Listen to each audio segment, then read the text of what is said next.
que eventualmente ultrapassar 5 minutos, mas se for o caso, está tudo lá. Hoje vou falar de Product Design. Vou tentar falar um bocadinho da nossa curta experiência de internacionalização a nível da BTI, porque foi isso que me pediram para fazer aqui hoje, e passava rapidamente à apresentação da minha própria pessoa. Portanto, eu sou o André Marquet, sou um dos cofundadores da BTI, sou de Lisboa. Passei a maior parte da minha carreira como engenheiro de telecomunicações a trabalhar para empresas na área das telecomunicações. Portanto, quem é que é engenheiro de sistemas de telecomunicações, redes, etc. Ok, aquela menina ali, e este senhor aqui, e eletrónica. Ok, vocês os 4 informática? Ok, you can tell. E você, informática.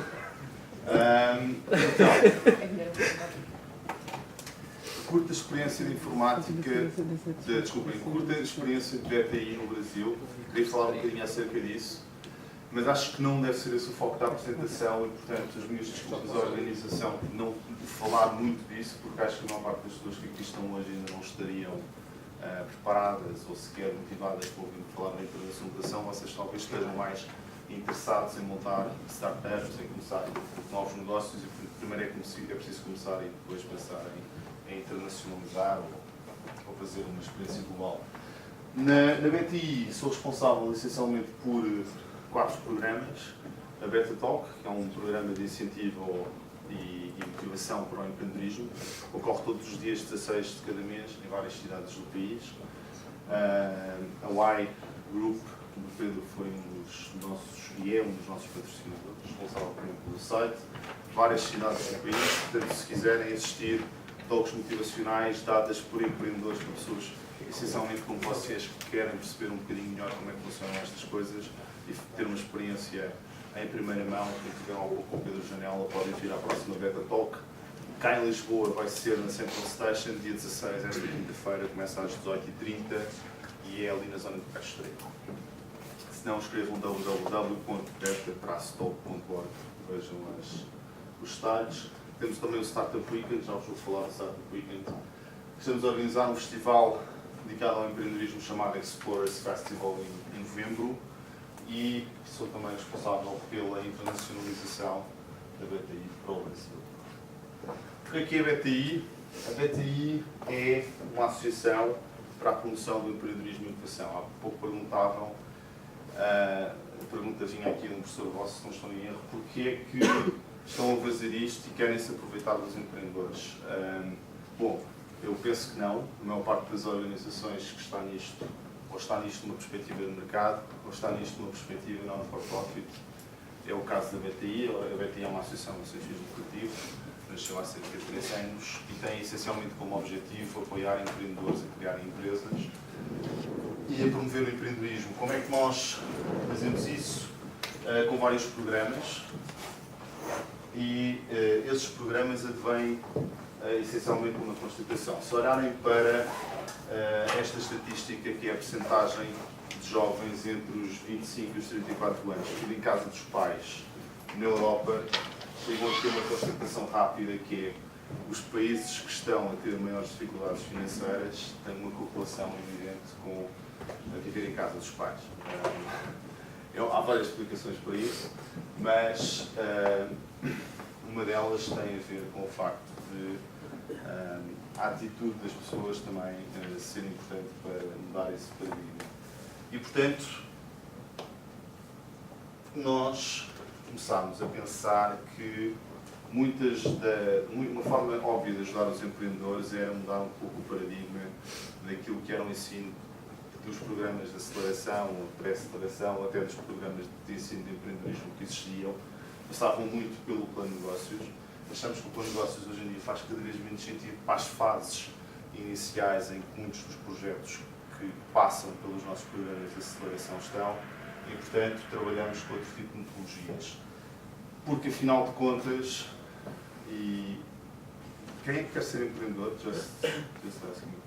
Alguém que quer ter ideias? Sim, tu talvez. 4 pessoas querem ser empreendedores, os informáticos não querem? Ok.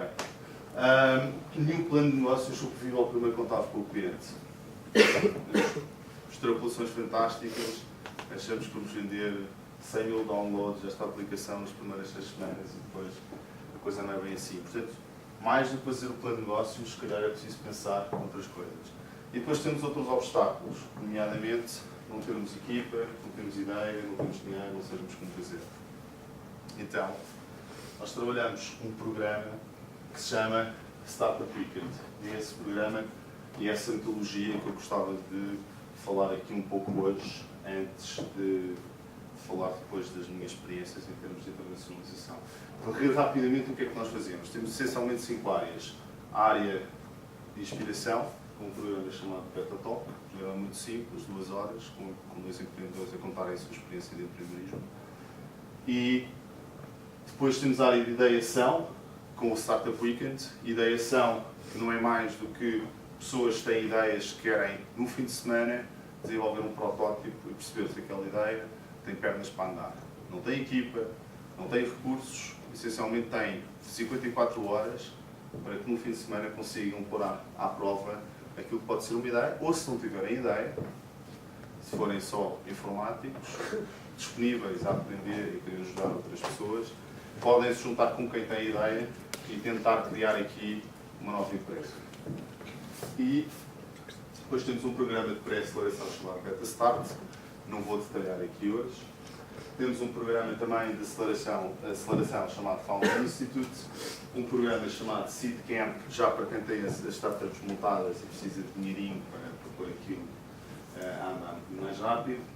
E temos o Beta Challenge, que agora se chama Lisbon Challenge, e que vai ser o maior programa de aceleração da Europa, começar em setembro deste ano e acabar em dezembro. Startup Weekend. Porquê? Bom, como sabem, o Steve Jobs não tinha conhecimentos técnicos, ou muito poucos. Aliás, ele foi discutido no único trabalho que teve por conta de outra, que foi na Atari, presumivelmente porque não era grande programador e porque estava essencialmente a consumir recursos de empresa para outros fins, mas foi lá que conheceu um amigalhaço que era o Gui, que era de facto que percebia de eletrónica e da programação, na altura dos primeiros microcomputadores, e que o convenceu a montar um negócio. E, portanto, é quando se juntam talentos distintos, neste caso o marketeer ou o salesman, com o geek, que conseguem montar empresas inovadoras. Anos mais tarde, apareceu este senhor aqui, que é o designer, tornou a empresa de uma vertente ainda mais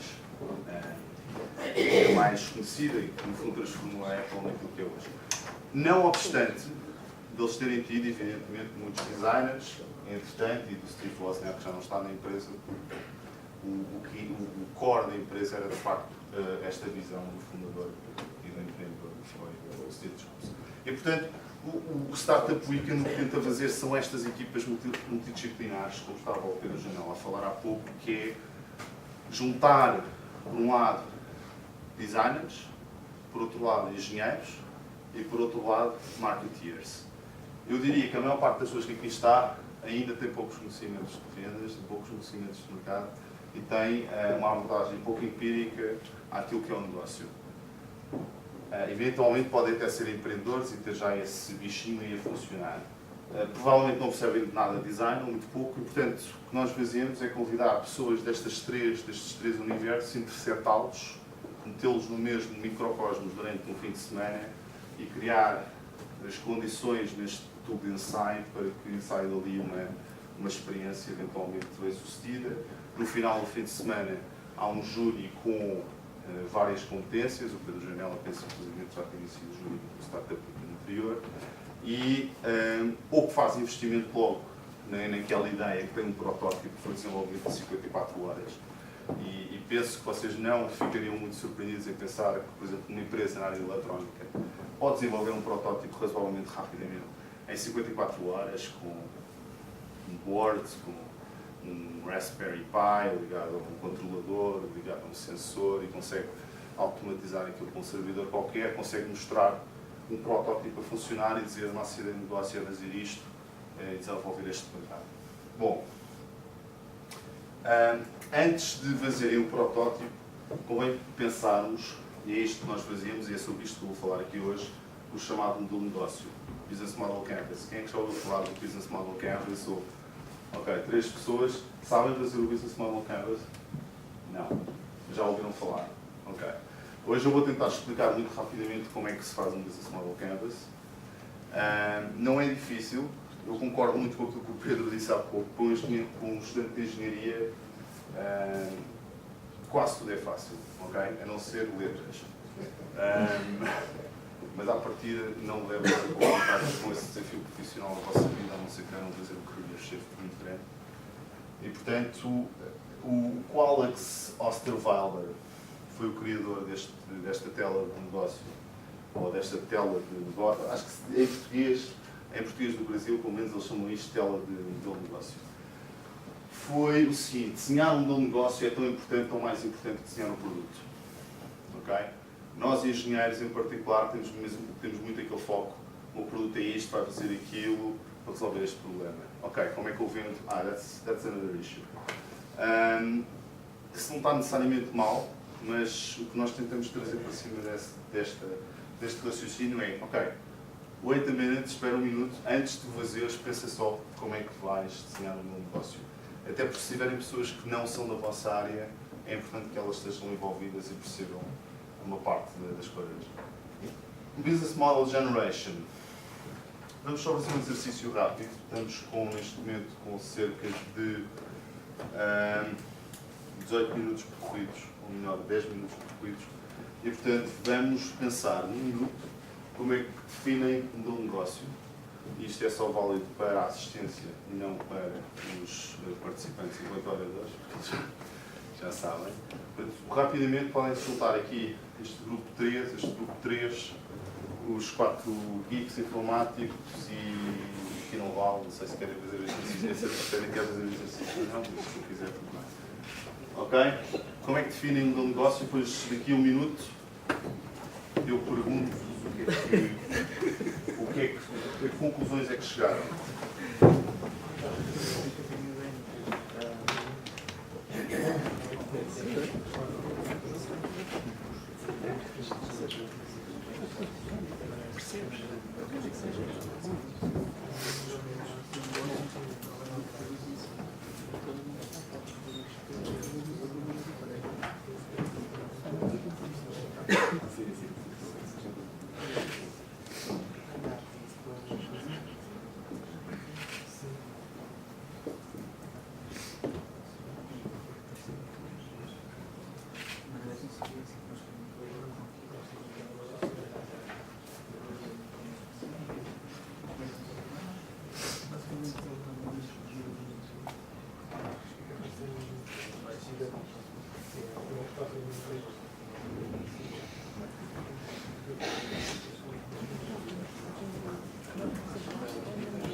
Era um minuto só, sei que o exercício talvez não seja fácil, mas que elementos é que estiveram presentes na vossa definição?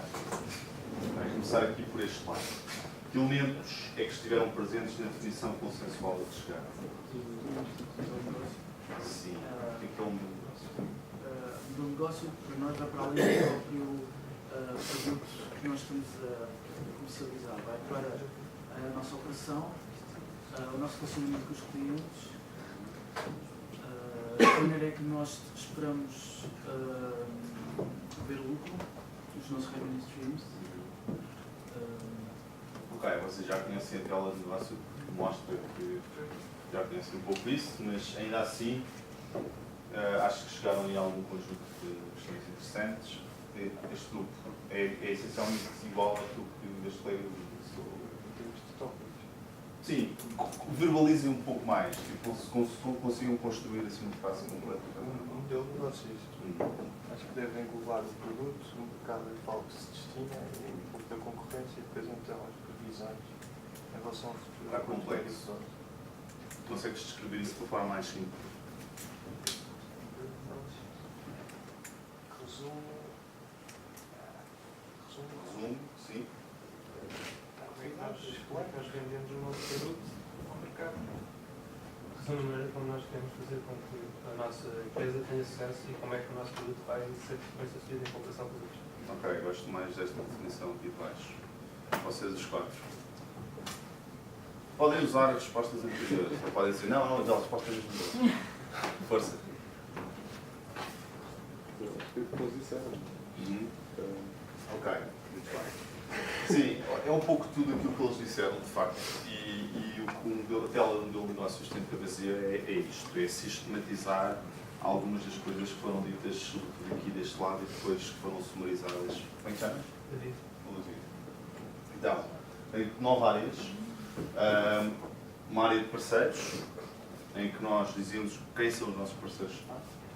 Uma área de atividades-chave da empresa, uma área de recursos-chave da empresa, uma área de proposta de valor, já detalho cada uma destas áreas, uma área da relação com os clientes, uma área de canais, uma área de segmentação de clientes, e depois tem 2 áreas cá em baixo, essencialmente a área de estrutura de custos, ou seja, onde é que a empresa gasta dinheiro, e a área de receitas, que é onde a empresa ganha dinheiro.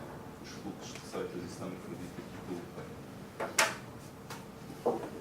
Bom, não precisam de fazer o boneco em 3D, podem usar o boneco em 2D. O diagrama tipicamente é preenchido com hipóteses, apenas hipóteses. Okay? Não é como um programa informático em que se errarem uma linha de código, dá erro de compilação e tem que andar a fazer debugging. Isto é muito mais simples, são apenas hipóteses. Eu acredito que os nossos parceiros podem ser estes, eu acredito que as nossas fontes de receitas podem ser estas. E vamos construindo isto até que conseguirmos validar aquilo que se chama um modelo de negócio. Começar pelo quê? Quais são os segmentos de clientes? Como é que podemos definir os segmentos de clientes a que um negócio se destina? Podem fazer algumas questões. Questões como quais são os clientes a que querem chegar, o que é que os influencia, como é que eles decidem e por aí fora. Uma forma que nós temos e costumamos usar nos nossos programas é o mapa da empatia, mas não vou falar de hoje, vou falar antes das personas, que são representações tão realistas quanto possíveis de pessoas que poderiam existir na realidade e que na prática teriam as características necessárias para poder comprar o vosso produto ou serviço. Pessoas que vocês acreditam que personificam o tipo de cliente alvo a que estão a direcionar o vosso produto ou serviço. Nesse caso, convém criar pelo menos uma persona. No caso aqui deste príncipe saudita, isto foi um exercício real, neste caso de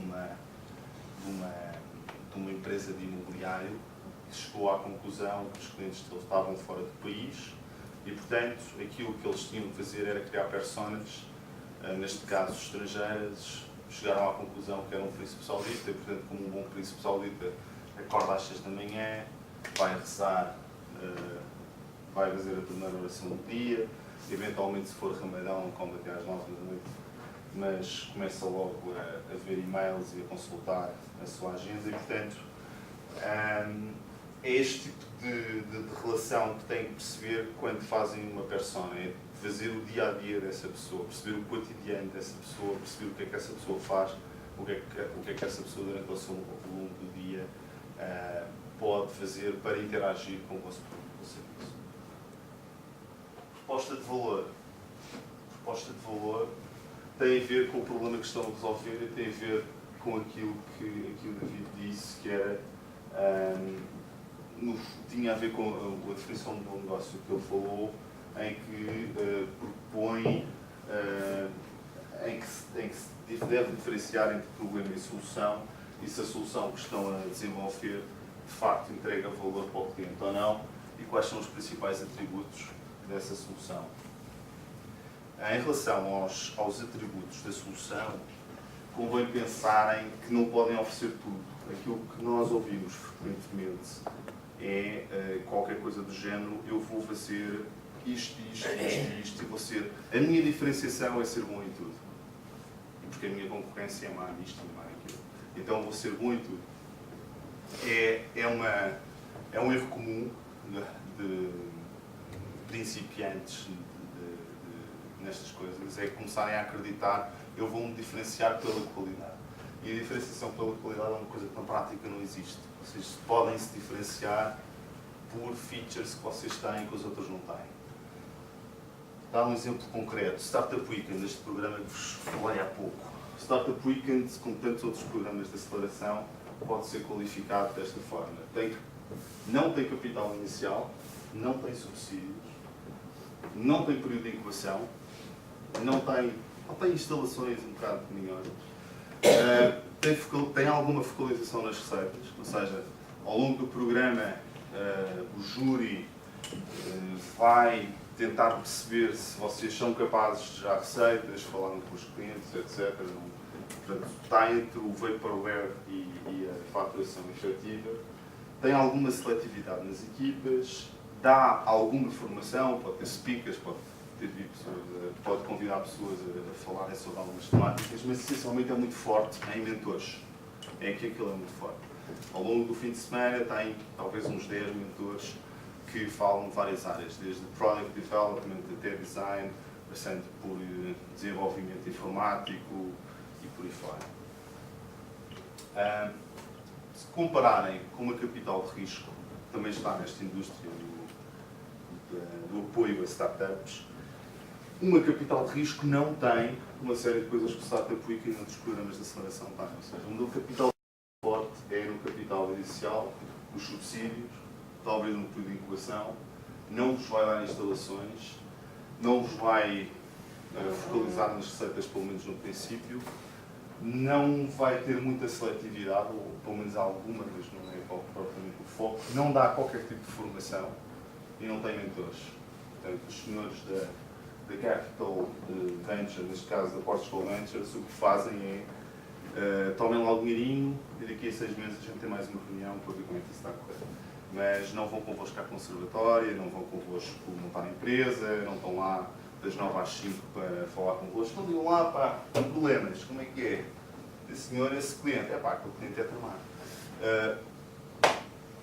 É isto. E, portanto, é esta a diferença entre um programa de aceleração e uma capital de risco, neste caso a Portugal Ventures. E isto devem perceber, não dá para fazer bem tudo. Seria um monstro muito horrível uma coisa que fosse boa a isto tudo. Não sei como é que se chamaria, mas um misto entre programa de aceleração e capital de risco, se calhar chamava-se Y Combinator. Validação de hipóteses. A validação de hipóteses pode ser feita essencialmente de uma forma barata, através de entrevistas e sondagens. O programa de 54 horas não dá para fazer grandes estudos de mercado. Ainda assim, é possível, é mais do que possível, validar o vosso mercado através de entrevistas e sondagens e outro tipo de validações. Vocês ficaram surpreendidos com o número de startups, ou melhor, de projetos ainda não, proto-startups e pequenos projetos de empreendedorismo, em que as pessoas nunca falaram com um cliente potencial. Tem uma ideia fantástica, vai resolver os problemas do mundo. Ótimo. Já falaste com algum potencial cliente? Não. Já falaste com o teu único potencial cliente? Por acaso ainda não falei. Isto acontece quase todos os dias neste tipo de programas e, portanto, o júri no final vai querer perceber se vocês falaram com os vossos potenciais clientes, seja através de entrevistas, de sondagens. Podem testar as hipóteses através de uma entrevista. Nesse caso, listem os vossos problemas potenciais e entrevistem 20 pessoas. Verifiquem se existe concordância entre aquilo que vocês listaram como os problemas percebidos e aquilo que são os problemas que as pessoas efetivamente acreditam que existam. E vejam se há essa concordância. Depois façam a mesma coisa para a lista de soluções potenciais e a lista de soluções que são percebidas pelas pessoas como soluções para aquilo que são os problemas. E percebam também se há essa concordância e concentrem-se onde há concordância. O mesmo para as sondagens, podem fazer sondagens para os vossos amigos, Facebook, etc. Tem a ver quando é que vão vender o vosso produto, não é? E, portanto, aqui tem a ver com os canais e com as relações de venda. Canais, como é que vão comunicar, como é que vão fazer chegar o produto ao vosso cliente, se tiver distribuição, quais são os canais que o cliente preferir, e tem sempre distribuição, pode ser eletrónica, física. Se existe a integração entre os diversos canais, etc. As funções dos canais, neste caso, o marketing, as vendas, a distribuição, o suporte pós-venda, os canais de marketing gratuitos.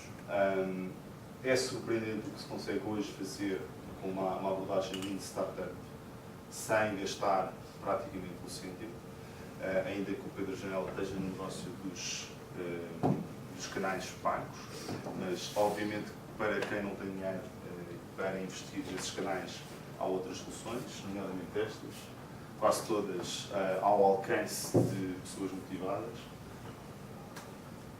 Canais de marketing pagos, pay-per-click. Se não conhecerem algum destes em particular, normalmente falo do marketing viral, porque falo em algumas universidades e algumas pessoas não sabem o que é marketing viral. Se houver aqui alguém que não sabe, eu falo disto. Alguém não sabe o que é marketing viral, nunca ouviu falar, não percebe o conceito. Toda a gente sabe. Gostava de ouvir?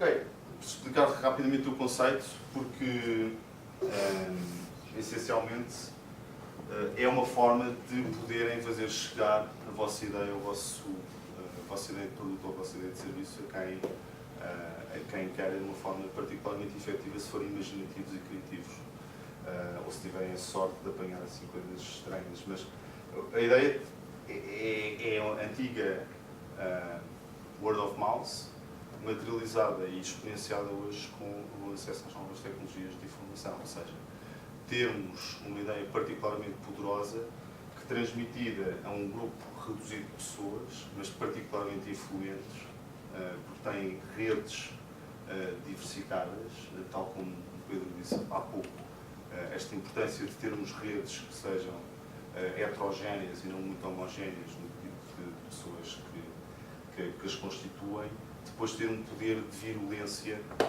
na transmissão desta ideia, tanto que há e-mails que nós enviamos com um determinado tipo de e-mails ou vídeos ou links ou transmissões através das redes sociais que rapidamente dão uma volta ao mundo porque se transmitem muito rapidamente através desta virulência, uma espécie de vírus mental que se transmite de pessoa em pessoa, porque as pessoas acham piada, porque acham interessante. E, portanto, é uma forma de broadcasting peer-to-peer, mas que funciona. Canais de vendas, hoje em dia, internet, televendas, força de vendas física, é caro, não aconselho. Value-added resellers, agentes, distribuidores, retalho e fora. E onde, ou seja, quais são as relações que podem ter com os clientes, como é que podem obter mais clientes, como é que podem manter esses clientes, como é que fazem crescer a vossa base de clientes para vender mais, ou terem mais tração, ou mais sign-ups, etc. Fontes de receitas. Quais os tipos de fontes de receitas, modelos de negócio, modelos de pricing, ou seja, que preços é que vão pedir pelo quê. Vou falar um pouco acerca disso. Receitas diretas podem ser a venda, podem ser a utilização, o aluguer, licenciamento, subscrição, pré-pago, freemium, por aí fora. Exemplo concreto da venda é ir ali ao stand, passar o cheque, comprar o automóvel, eventualmente este. Utilização é a lógica do contador do gás ou da água lá em casa, portanto paga um valor variável em função da utilização num período de tempo fixo, neste caso mês. O aluguer, valor fixo por mês, aqui a variável que muda, ou melhor, a variável mantém-se constante. O leasing, falar do leasing porque este é um modelo de negócio que serve de base teórica ao trabalho do Alex Osterweiler, ou seja, o Alex Osterweiler, que é o autor do livro do Business Model Canvas, o que diz é o meu negócio pode mudar dramaticamente a história de uma companhia. Dá o exemplo da Xerox. A Xerox se desenvolveu, era uma empresa dominada pela mentalidade dos engenheiros, não é? E, portanto, desenvolveu um produto fantástico, desenvolveu a primeira fotocopiadora do mundo, a seguir à Segunda Guerra Mundial. Estava à espera que fosse uma revolução enorme na forma de trabalhar das grandes corporações norte-americanas. A primeira fotocopiadora custava o equivalente a quase 100 mil dólares americanos hoje em dia, e mesmo para as grandes empresas norte-americanas era um investimento significativo, e, portanto, as vendas não estavam a ocorrer com o esperado. Contrataram uma consultora e essa consultora o que disse foi: vocês devem mudar o modelo de negócio. E, portanto, com quase com o tempo terminado, prometo que agora vai ser rápido, mudaram o modelo de negócio e, portanto, deixarem de vender como vendiam ali o carro, não é? Ir ao stand e comprar, mas fazer uma modalidade de leasing, que é, na prática, alguém sabe como é que funciona o leasing? Neste caso, acho que se for aquilo que eu estou a pensar, é estas empresas que nós chegamos, que metem lá as impressoras e o que o cliente paga é os tinteiros e as impressões. Ok, e paga um aluguer também da própria. Neste caso, não. Sim, isso pode ser uma opção, mas o essencial é que ele paga o servicing, o leasing da máquina durante o período de leasing que estiver contratado com a. Mas sim, hoje em dia é assim, mas só para terminar a história que estava a dizer há pouco, então, o modelo de negócio de venda das fotocopiadoras mudou e, portanto, eles começaram a fazer um modelo muito parecido com o que estás a dizer, um modelo de leasing tradicional, em que é essencialmente um aluguer com um valor residual no final que vos permite ficar com titulares do equipamento. Hoje em dia, e rapidamente se percebeu que era ainda mais vantajoso se esse valor fosse abatido no próximo equipamento e, portanto, permitiam desta forma que o custo de entrada à aquisição deste equipamento se fosse muito mais baixo, muito mais fácil pagar, por hipótese, 1000 euros por mês ou 1000 dólares por mês do que 100 mil dólares à cabeça. Ok, licenciamento, royalties, patentes. Alguém tem alguma patente aqui? Pré-pago, este evento foi pago, não foi grátis. Por hipótese, se fosse pago, é um pré-pago. Ok? Vocês ficavam com o dinheiro à cabeça, esta malta um mês antes já vos tinha pago, e vocês com um mês podiam ir para o Brasil, ficavam com a guita, podiam fazer isto. Não, mas eventualmente podiam cá ficar e fazer o evento. Era bom. O freemium é aquilo que vocês conhecem da maior parte da forma como se vendem os produtos hoje em dia na internet. Tem um produto, uma base gratuita e depois tem mais funcionalidades são pagas. O pay-per-use, a intermediação, que é cobrar um FII pela transação, a publicidade e o que nos leva aqui a um dos últimos slides que tem a ver com processos e recursos. Aqui, pensar que uma empresa, apesar de tudo, desenvolve atividades-chave, são essas atividades, as atividades críticas exigidas pelo modelo de negócio para manter a máquina a funcionar. Cabe-vos a vocês, enquanto empresários, enquanto gestores, otimizar essas atividades críticas da empresa. Uma das frases que constitui um dos apanágios da gestão moderna é "You have to build a system where ordinary people can produce extraordinary results", ou seja, devem sistematizar o vosso negócio para que, por exemplo, possam estar aqui hoje a falar convosco sem pensar que ficou tudo parado lá no escritório. E, portanto, criar automatizações, isso também é fácil para quem vem do mundo da engenharia e do mundo da informática, porque é essencialmente isso que vocês fazem com o programa, criam automatismos e rotinas para que as coisas funcionem de forma mais ou menos automática. Os recursos-chave não deixam de ser também fundamentais, ou seja, quais são os recursos-chave que vocês necessitam para manter a máquina a funcionar. Os parceiros e os custos. Bom, os parceiros-chave, quem é que são os parceiros que podem identificar, que vos podem ajudar a montar um negócio e levá-lo a bom porto? Qual é a estrutura de custos, ou seja, onde é que vocês vão gastar o dinheirinho da empresa? E qual é a caracterização dos custos? Os custos, essencialmente, podem se dividir entre custos variáveis e custos fixos. E aqui também faço minhas palavras do Pedro, do ponto de vista de gestão, para quem vem de engenharia também é fácil, porque não há integrais, não há derivadas, não há séries de Taylor, não há nada dessas coisas. Há essencialmente somas e subtrações, portanto qualquer criança com a quarta classe, mesmo menos a segunda classe, é capaz de ler um balancete desde que tenha. Já tem os instrumentos matemáticos todos, já sabe somar, já sabe subtrair, eventualmente multiplicar e dividir. Portanto, já tem isso. Já sabe fazer porcentagens, já sabe fazer essas coisas. Caracterização dos custos.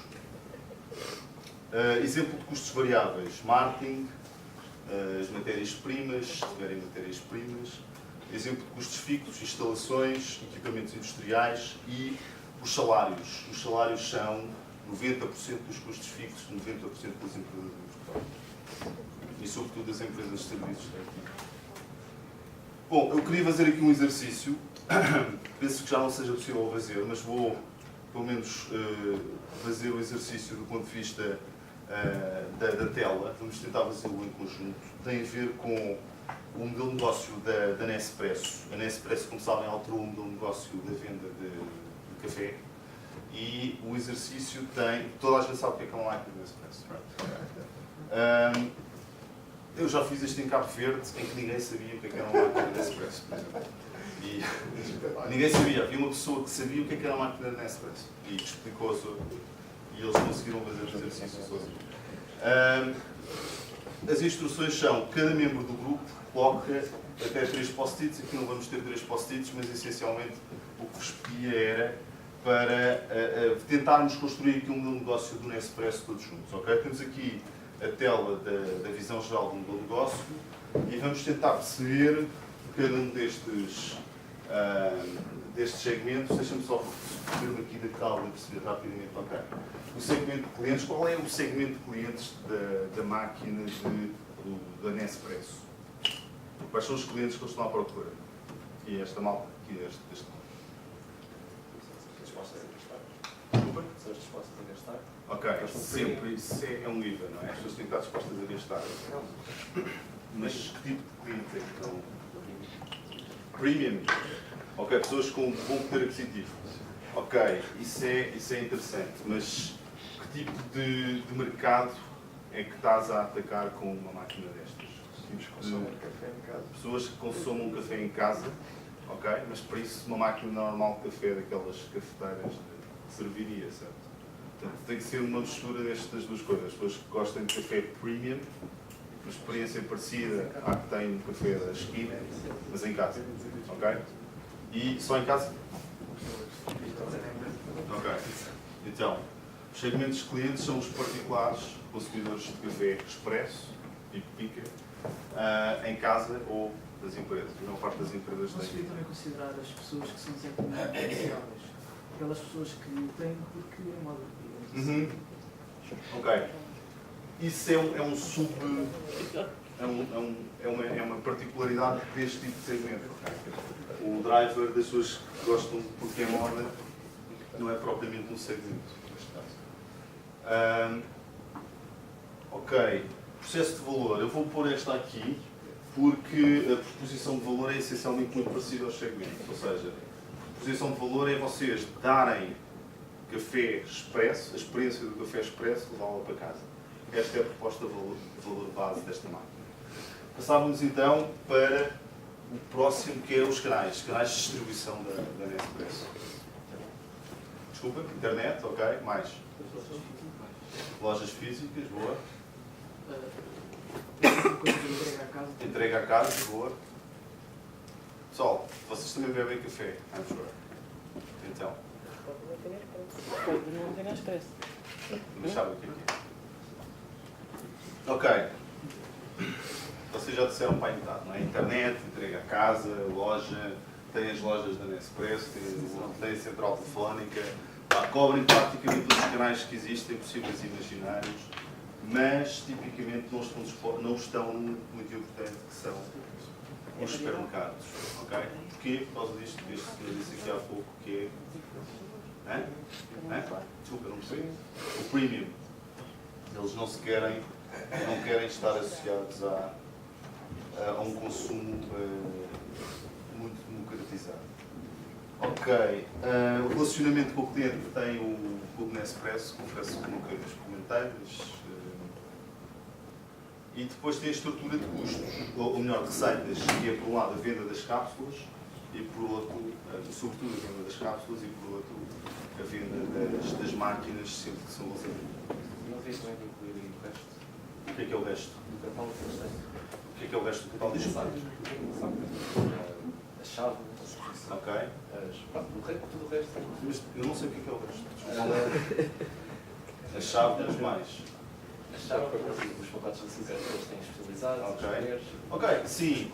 Acessórios, sim. Tudo o Ok. que é a experiência do Isto café. está provavelmente desatualizado, sim. Mas olha que isso é específico. Eles vendem 50 milhões de Portugal Café, isso deve ser para aí 1000 euros. Sim, isso é para Estamos a dizer, era algo que eles podiam ir buscar à Cibula ou outra coisa qualquer e criar uma placa. Ok, estás-te a aproximar de uma parte importante que são as atividades-chave. Quais são as atividades-chave da Nespresso? Venda do café, quer dizer, é um bocadinho mais específico do que isso, é a venda das cápsulas de café. Sim, mas o que é que eles têm que vender? O que é que eles têm que fazer para vender as cápsulas de café? Desculpa? Vender a marca. Sim, mas quer dizer, as cápsulas não parecem feitas à Nespresso, não é? Eles têm que fazer as cápsulas, essa é uma atividade-chave, a operação industrial de fazer as cápsulas. Eventualmente, se tiverem também um negócio de processamento de café, não sei se têm, acho que não. Porque tipicamente o que eles fazem é a produção das cápsulas, por um lado, é o marketing, todas as atividades de marketing de uma empresa são atividades críticas da empresa, e a distribuição.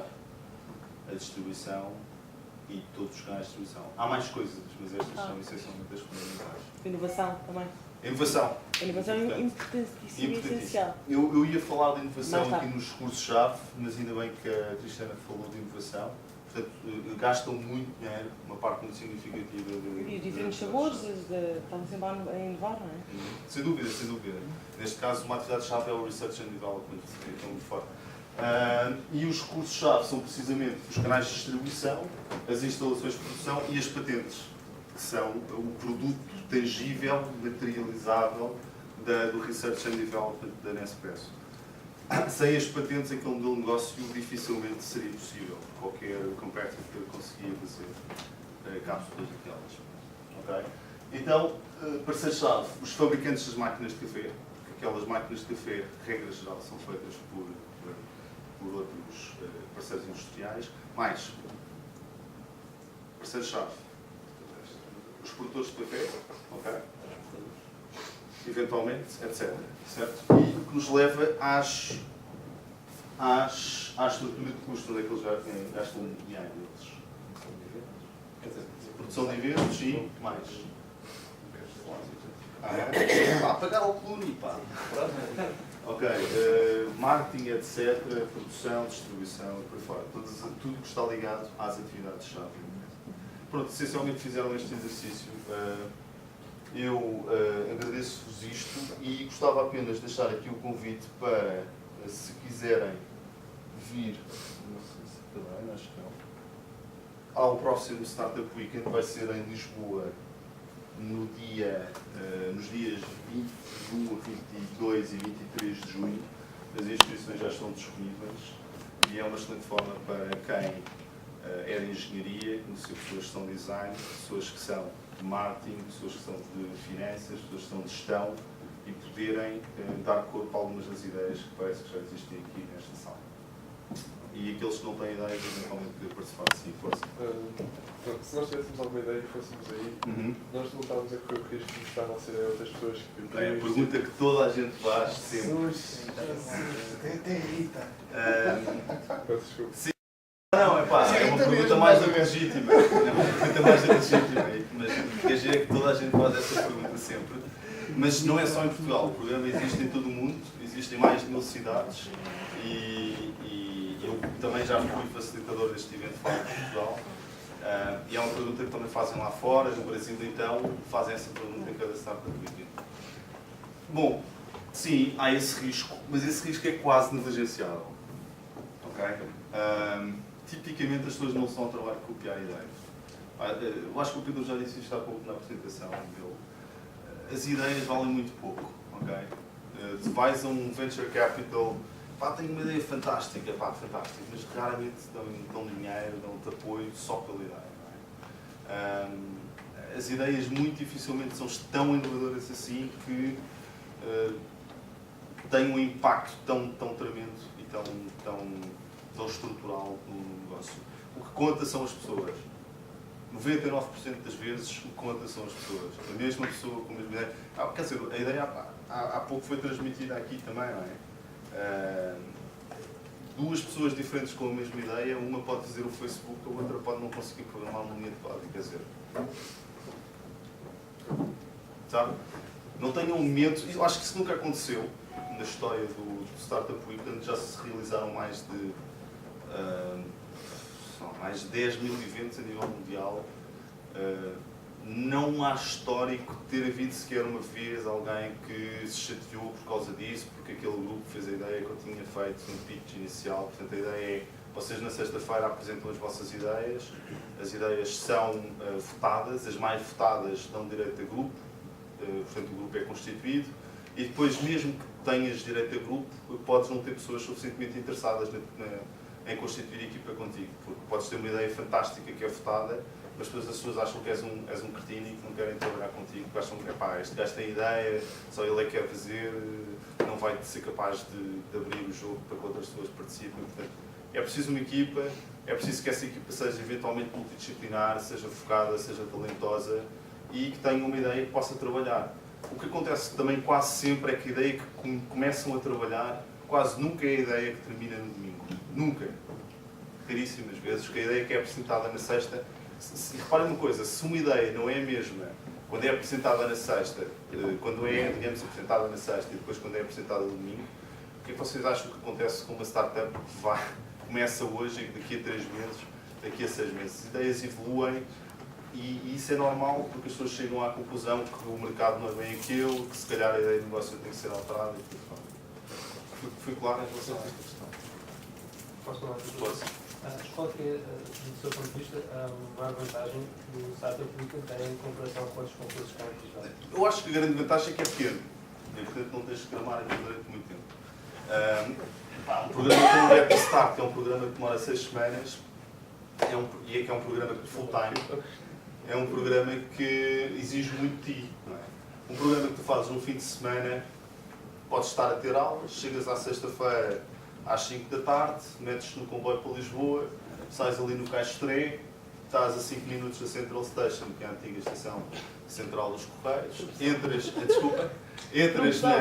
na Central Station, às 6 horas começas logo a beber umas cervejas com a malta, apresentas-te com o David e não sei o quê, conhece a Maria, conhece o Manel, e às 6h30 começam a apresentar as ideias, às 7 e tal estão a jantar, o tempo passa a voar, pelo menos na sexta-feira.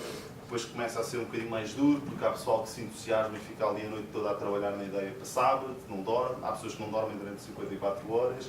Chegas a domingo à noite, estás excitado, tens uma ideia fantástica, apresentas a um júri fantástico, por exemplo com o Pedro Janela, que te diz: gosto da tua ideia, dou-te 150 mil euros para ficar com 50% disso. E tu me dizes que não. E tu dizes que não, porque é uma ideia fantástica, e tu dizes: eu não preciso do teu dinheiro para nada.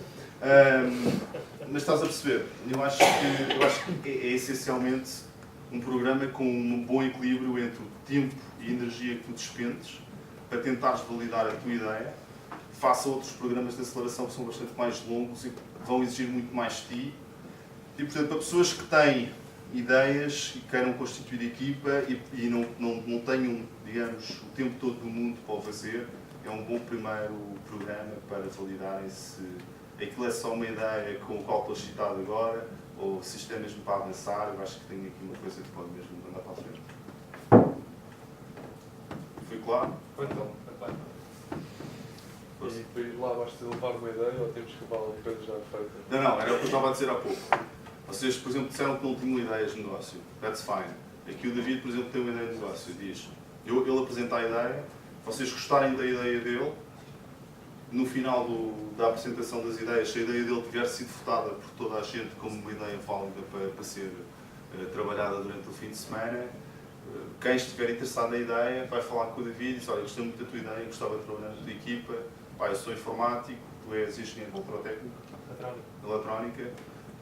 Eu acho que isso tem pernas para andar, se calhar vais precisar de um gajo para programar em C, para programar uma linguagem mais low level para o controlador, outra coisa qualquer.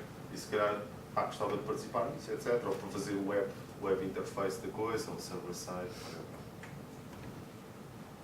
Ok? Mais questões, mais coisas? Eu tenho mais força. Então, e nos projetos, sobretudo da área tecnológica, qual é que costuma ser a taxa de sucesso a longo prazo das startups do dia a prazo? Olha, cá em Portugal, é uma boa questão.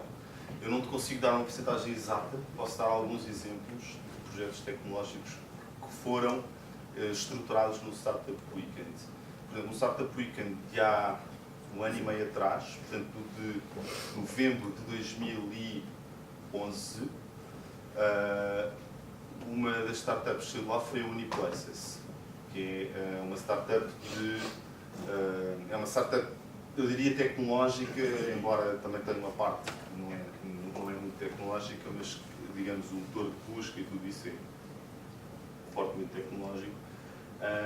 E a ideia deles é alugar quartos de estudantes que estejam vazios através de uma plataforma online que neste momento já teve 200 e tal mil euros de investimento. Eles são todos jovens entre os 22 e os 25, 26, com exceção do CTO, que é um pouco mais velho, tem 30 e pouco. E portanto, esse é um dos casos.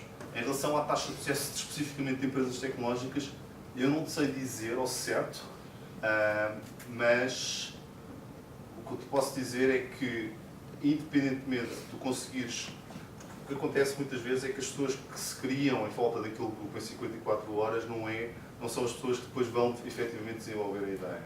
Okay? Isso acontece muito. E portanto serve sempre para conseguires validar um pouco mais a tua ideia e chegar a conclusões interessantes. Eu pessoalmente o que não conheço é ninguém que tenha passado pelo programa e que tenha dito pá, não valeu a pena, não cumpriu os objetivos. E, portanto, toda a gente sai dali com um conjunto de lições extremamente valiosos para perceber se aquela ideia de negócio, se aquele projeto em particular tem pernas para andar ou não. Mas depois posso transmitir estatísticas mais detalhadas e podemos falar na boa. Ok. Se há mais alguma questão, se não houver, agradeço a organização e passar para o próximo.